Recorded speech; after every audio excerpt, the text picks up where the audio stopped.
একজন মুমিন ইমানদারের জীবনে দুরুদের গুরুত্ব ফজিলত এত অপরিসীম, এটা ব্যতীত মুমিন তার ইবাদতের অন্যান্য যে ইবাদত আছে, নামাজ, রোজা, হজ, যাকাত, কোনো কিছুই পূর্ণতায় আসবে না যেখানে রাসূলুল্লাহ সাল্লাল্লাহু আলাইহি ওয়াসাল্লামের প্রতি দুরূদ নাই।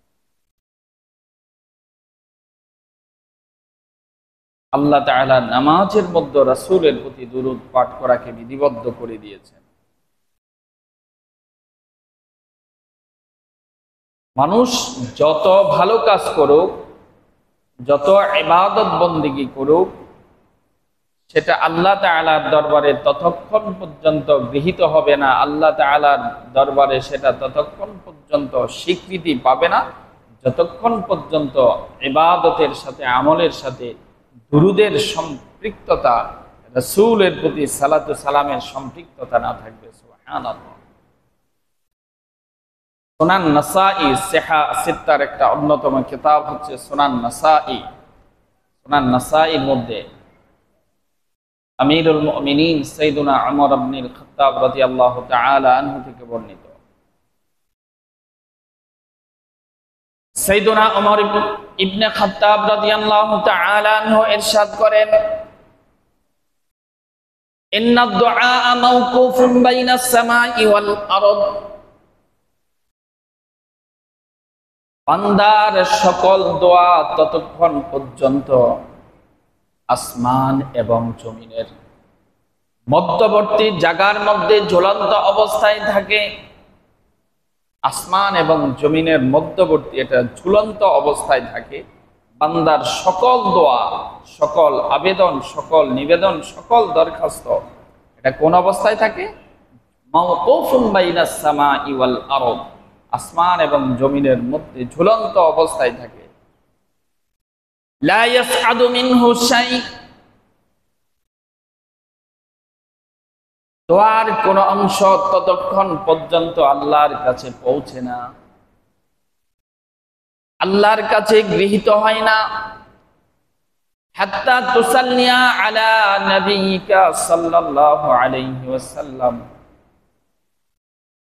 হে ঈমানদার, যতক্ষণ পর্যন্ত না তোমরা তোমাদের নবী মুহাম্মদুর রাসূলুল্লাহ সাল্লাল্লাহু আলাইহি ওয়াসাল্লামের প্রতি দরুদ প্রেরণ না করবে, অর্থাৎ যতক্ষণ পর্যন্ত রাসূলের প্রতি দরুদ না পাঠ করা হয়, ওই দোয়া ততক্ষণ পর্যন্ত আসমান এবং জমিনের মধ্যবর্তী ঝুলন্ত অবস্থায় থাকে, তার কোনো অংশ আল্লাহ তাআলার কাছে পৌঁছে না। বলি সুবহানাল্লাহ। তাহলে দুরূদের গুরুত্ব কম না বেশি? শুধু বেশি না, অনেক বেশি। আপনি সারাদিন দোয়া করলেন, সারাদিন আল্লাহর কাছে মুনাজাত করলেন, কান্নাকাটি করলেন, কিন্তু সে দোয়া যদি আল্লাহ তাআলার দরবারে না পৌঁছে, সেই দোয়ার কোনো মাহাত্ম্য, কোনো গুরুত্ব, কোনো ফজিলত আছে? আর দোয়া আল্লাহ তাআলা পর্যন্ত পৌঁছার মাধ্যম হচ্ছে রাসূলের প্রতি দুরূদ পাঠ করা। এই তো গেল রাসূলের প্রতি দোয়া কবুল হওয়ার জন্য দুরূদ অন্যতম একটি শর্ত। দ্বিতীয়ত, যে ব্যক্তি আল্লাহ রাসূলের প্রতি দুরূদ পাঠ করে, সালাত ও সালাম পেশ করে, আল্লাহ তাআলা তাকে কত সম্মানিত করেন, তার প্রতি কত রহমত দান করেন। এই হাদিসখানা সুনান নাসাইর মধ্যে এসেছে। সিহা সিত্তার একটা অন্যতম কিতাব সুনান নাসাইর মধ্যে এসেছে। আল্লাহ রাসূলের সর্বাধিক হাদিস বর্ণনাকারী সাহাবী হযরত আবু হুরায়রা রাদিয়াল্লাহু তাআলা আনহু ইরশাদ করেন, রাসূল করিম সাল্লাল্লাহু আলাইহি ওয়াসাল্লাম বর্ণনা করেন, মান সাল্লা আলাইয়া সালাতান ওয়াহিদা, আমার যে উম্মত আমার প্রতি একবার দুরূদ পাঠ করে, সালাত ও সালাম পেশ করে, তাকে আল্লাহ তাআলা তিনটি ফজিলত দান করেন। সাল্লাল্লাহু আলাইহি আসসালামা, এক নাম্বার ফজিলত হচ্ছে আল্লাহ তাআলা ওই ব্যক্তির উপর 10টি রহমত দান করেন। সুবহানাল্লাহ। এক নাম্বার ফজিলত হচ্ছে সাল্লাল্লাহু আলাইহি আসসালাওয়া, আল্লাহ তাআলা ওই বান্দার প্রতি 10টি রহমত দান করেন। ওয়া হুত্তাত আনহু আশরু খাতিয়া, দ্বিতীয় ফজিলত হচ্ছে আল্লাহ তাআলা তার আমলনামা থেকে 10টি গুনাহকে ক্ষমা করে দেন। ওয়া রাফিয়াত লাহু আশরু দারাজাত, তৃতীয় ফজিলত হচ্ছে রাসূলের যে উম্মত রাসূলের প্রতি মহব্বতের সাথে দুরূদ এবং সালাম পেশ করে, ওয়া রাফিয়াত লাহু আশরু দারাজাত, আল্লাহ তাআলা ওই বান্দার 10টি মর্যাদাকে বৃদ্ধি করে দেন। বলি সুবহানাল্লাহ। আপনি দুরূদ পাঠ করবেন একবার রাসূলের প্রতি মহব্বতের সাথে ভালোবাসা নিয়ে, আল্লাহ তাআলা আপনার প্রতি 10টি রহমত দান করবেন, 10টি গুনাহ আল্লাহ তাআলা ক্ষমা করে দিবেন, আপনার 10টি মর্যাদা আল্লাহ তাআলা বৃদ্ধি করে দিবেন। সুবহানাল্লাহ। একবার দুরূদ শরীফ পাঠ করার এত ফজিলত।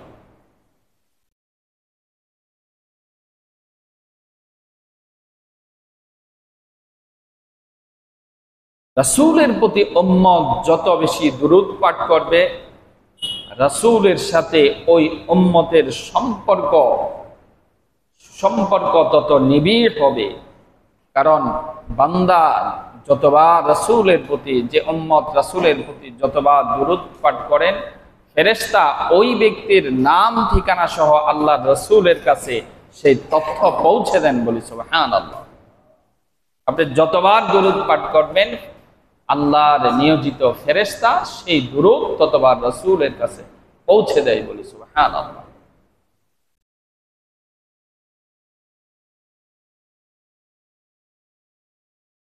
সুনান নাসাঈর মধ্যে এসেছে, হযরত ইবনে মাসউদ রাদিয়াল্লাহু তাআলা আনহু ইরশাদ করেন,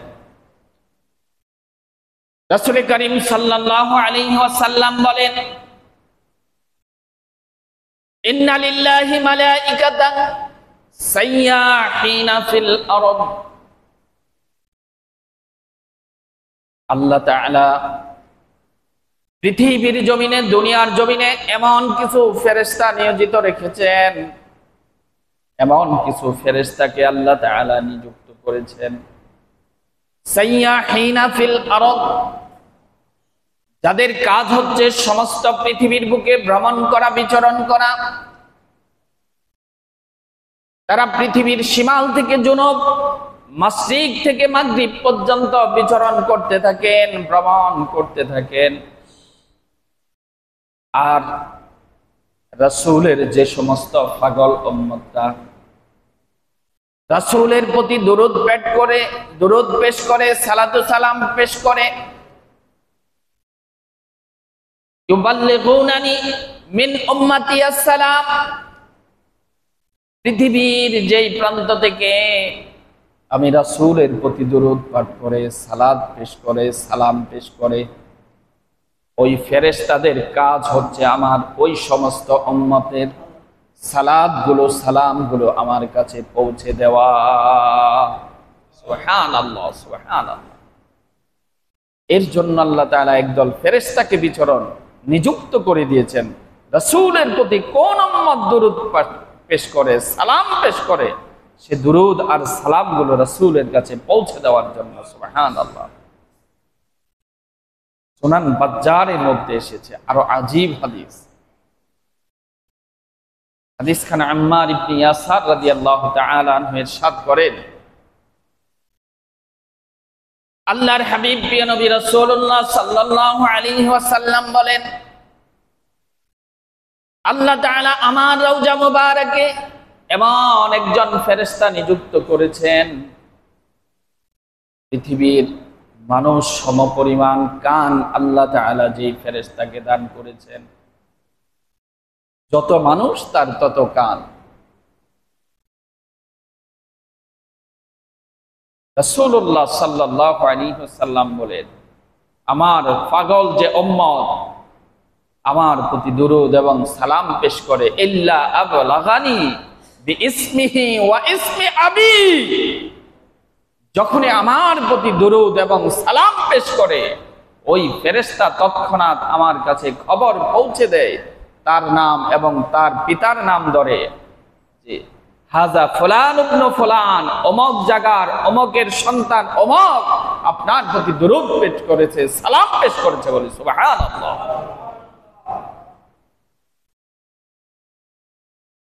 জন্য আপনি প্রতিদিন প্রতি মুহূর্তে যত বেশি দুরূদ পেশ করবেন, আপনার নাম, আপনার পিতার নাম, আপনার তথ্যটা তত বেশি রাসূলের কাছে উন্মুক্ত হয়ে যাবে। সুবহানাল্লাহ। আল্লাহর ওলিদের জবানের সবচেয়ে বড় যে দুইটা আমল ছিল, একটি হচ্ছে দুরূদ, আরেকটি হচ্ছে ইস্তেগফার। আপনার যত বিপদ দুরূদ ইস্তেগফার পড়েন, সব বিপদ শেষ হয়ে যাবে। আপনার যত অভাব দুরূদ আর ইস্তেগফার পড়েন, সকল অভাব আল্লাহ তাআলা শেষ করে দিবেন। আপনার সামনে কোনো পথ খোলা নাই, এমন মুসিবতের মধ্যে আছেন, আপনার জবানের মধ্যে মহব্বতের সাথে দুরূদ আর ইস্তেগফারটা চালাইয়া দেন, আল্লাহ তাআলা কত সহজভাবে আপনার সেই মুসিবত, সেই সমস্যাকে সমাধান করে দিবে, আপনি কল্পনাও করতে পারবেন না। দুরূদ আর ইস্তেগফারের ফজিলত এত বেশি।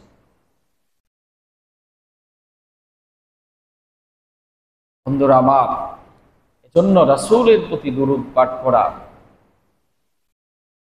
এটা উম্মতের জন্য অতীব জরুরি একটা কাজ।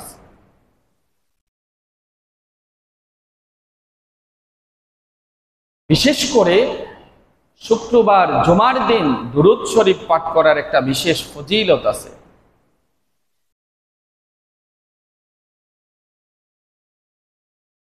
দারকুতনী নামক একটা হাদিসের গ্রন্থ, ওই দারকুতনীর মধ্যে এসেছে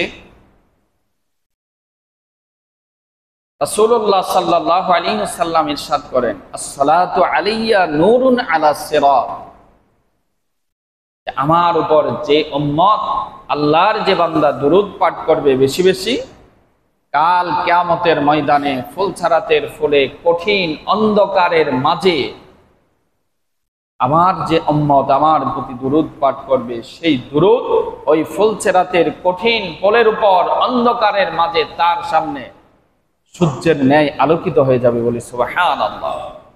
দুরূদটা সেখানে বাতি হিসাবে কাজ করবে।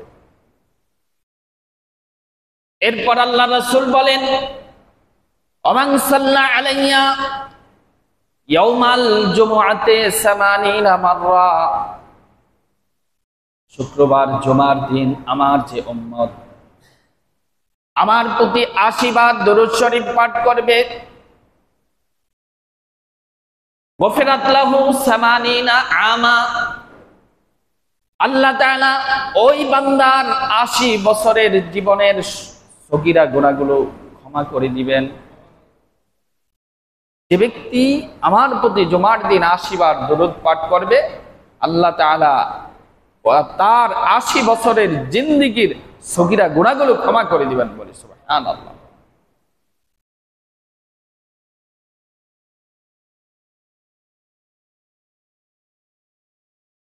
সুনান ইবনে মাজার মধ্যে এসেছে, রাসূলুল্লাহ সাল্লাল্লাহু আলাইহি সাল্লাম একদিন সাহাবায়ে কেরামদেরকে বললেন, আকসিরুস সালাতা আলাইয়া ইয়াউমাল জুমআ, যে তোমরা আমার উপর বেশি বেশি দুরূদ পাঠ করো, বিশেষ করে জুমার দিন। এক সাহাবী প্রশ্ন করলো, বলতো, ইয়া রাসূলুল্লাহ, হে আল্লাহর রাসূল, আপনার ইন্তেকালের পরেও কি আমরা আপনার উপর দুরূদ পাঠ করব?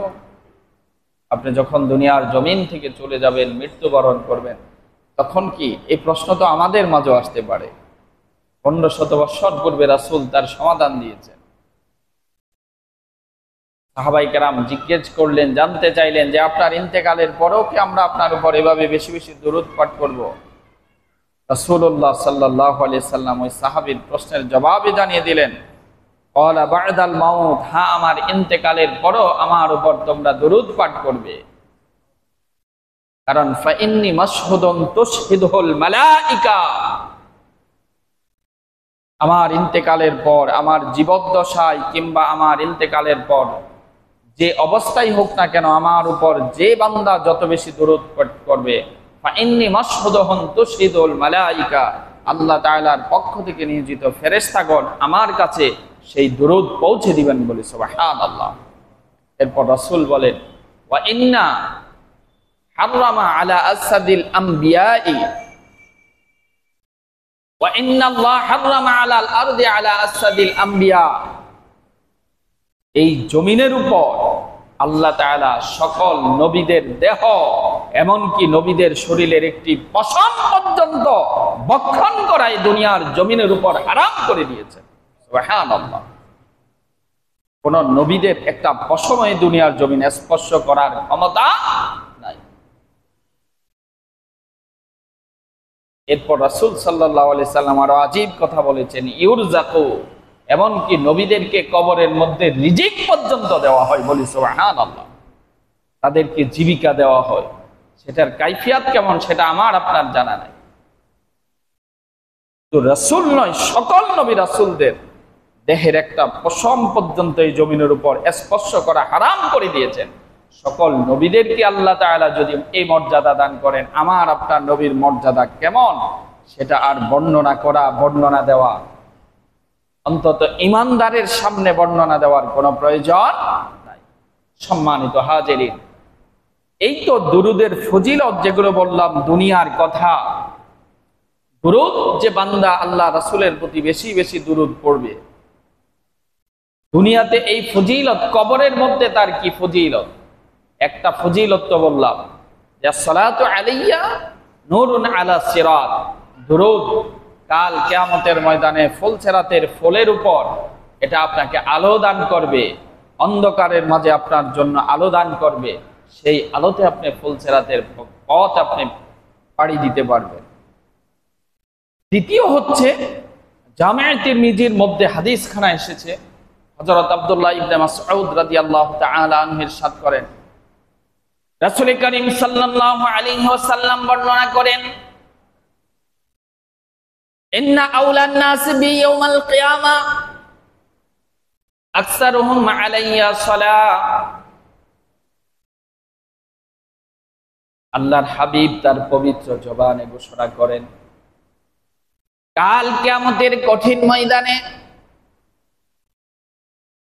আমার সবচেয়ে নিকটবর্তী সঙ্গী হিসাবে, নিকটবর্তী সঙ্গী হওয়ার যে অধিক হকদার হবেন, যে অধিক দাবিদার হবেন, আমার নিকটবর্তী সঙ্গী হওয়ার যে অধিক দাবিদার হবেন, অধিক হকদার হবেন, সেই ব্যক্তি আর কেউ নয়, আকসারুহুম আলাইয়া সালাহ, যে ব্যক্তি দুনিয়াতে আমার প্রতি যত বেশি দুরূদ পাঠ করবে, কাল কিয়ামতের ময়দানে ওই বান্দা আমার সবচেয়ে নিকটতম সঙ্গী হবে বলি সুবহানাল্লাহ। সম্মানিত হাজিরিন, এজন্য আমার আপনার জীবনে দুরূদের বিকল্প আমল খুবই কম আছে। সব আমল সব সময় করা যায় না। রাসূলুল্লাহ সাল্লাল্লাহু আলাইহি সাল্লামের কাছে এক সাহাবী এসে প্রশ্ন করলেন, ইয়া রাসূলুল্লাহ, ইয়া হাবিবাল্লাহ, ইন্না শারা'iআল ইসলামি কাদ কাসুরাত আলাইয়া। ইসলামের বিধিবিধান, হুকুম, আহকাম তো অনেক বেশি, অনেক বিশাল। নামাজ আমি সব সময় পড়তে পারি না, রোজা সব সময় রাখা সম্ভব নয়, হজ সব সময় করা সম্ভব নয়, দান সদকা সব সময় করা সম্ভব নয়, অনেক বিধান। কিন্তু আপনি আপনার এমন একটা বিধান আমাকে বাতলিয়ে দিন, বলে দিন যে আমলটা আমি সব সময় করতে পারি, সব সময় যে আমলের উপর আমি অবিচল থাকতে পারি। তখন রাসূলুল্লাহ সাল্লাল্লাহু আলাইহি সাল্লাম ওই সাহাবীকে লক্ষ্য করে বললেন যে তুমি তোমার জবানকে, জিহ্বাকে সব সময় আল্লাহর জিকির দ্বারা ভিজা রাখো, সিক্ত রাখো। ইসলামের সব বিধান পালন করা সম্ভব নয়, কিন্তু তোমার জবানকে সব সময় জিকির দ্বারা সিক্ত রাখো। আর আল্লাহর জিকিরের মধ্যে অন্যতম যে জিকির, সেগুলো হচ্ছে আল্লাহ, লা ইলাহা ইল্লাল্লাহ, সুবহানাল্লাহ, আলহামদুলিল্লাহ, আস্তাগফিরুল্লাহ, এবং রাসূলুল্লাহ সাল্লাল্লাহু আলাইহি সাল্লামের প্রতি দুরূদ পাঠ করা। আমি পূর্বেও বলেছি যে একজন বান্দার যত বিপদ, যত মুসিবত, যত অভাব অনটন যাই কিছু থাকুক, আপনি দুইটা আমল করবেন, 5 ওয়াক্ত নামাজ, আল্লাহর হুকুম আহকাম করার পাশাপাশি আপনি সব সময় দুইটা আমল রাখবেন। একটা হচ্ছে ইস্তিগফার, আরেকটা হচ্ছে দুরূদ। আপনি কোনো সমস্যার মুখোমুখি যখন হন, এই দুইটা আমল করেন, দেখেন আপনার সমস্যাটা কত দ্রুত, কত সহজে, কত সুন্দরে আল্লাহ তাআলা সমাধান করে দেন। তাহলে আমরা বেশি বেশি সব সময় রাসূলের প্রতি দুরূদ পাঠ করার চেষ্টা করব।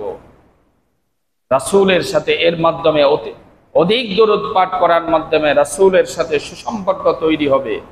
আল্লাহ তাআলা আপনার প্রতি রহমত বর্ষণ করবেন, আপনার মর্যাদাকে বাড়িয়ে দিবেন, গুনাহ ক্ষমা করে দিবেন। রাসূলের কাছে এই দুরূদ পৌঁছে দেওয়ার মাধ্যমে রাসূলের সাথে সুসম্পর্ক তৈরি হবে। আপনি আল্লাহ রাসূলের শাফাআত অর্জন করার ব্যাপারে অধিক হকদার হবেন। কাল কিয়ামতের ময়দানে রাসূলুল্লাহ সাল্লাল্লাহু আলাইহি সাল্লামের অধিক নিকটবর্তী হবেন।